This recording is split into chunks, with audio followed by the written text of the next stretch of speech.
The Nyotrab Integrated Territorial Organization Hito Shillong City reportedly approached the Chief Executive Officer of the Shillong Municipal Board on the 27th of November 2025 seeking clarification on an incident a day earlier in which SMB staff were alleged to have seized items from street vendors at Kandailat.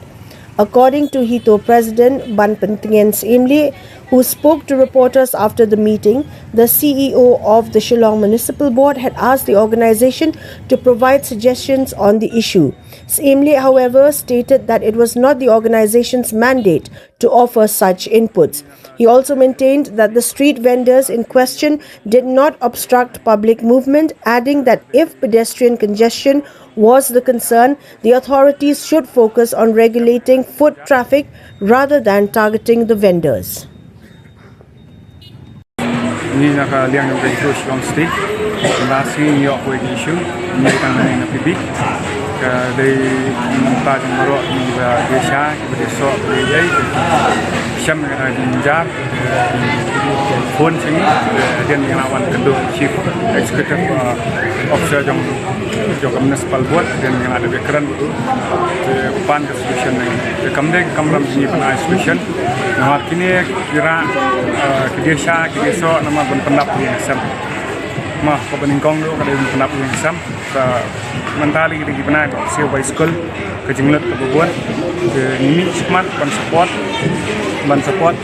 mana perbangan akaran bagi chief executive officer orang bang mendek dan kalian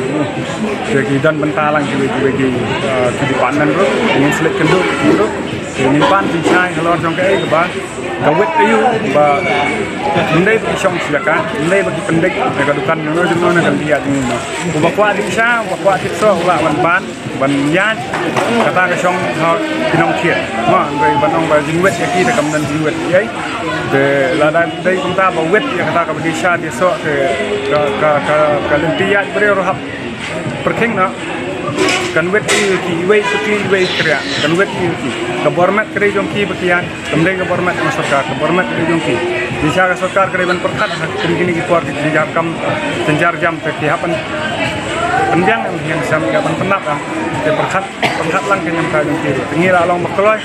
bangin mi sikmat ada kiwan panjarap kena kuar ya along bakloi ban sikmat sam tas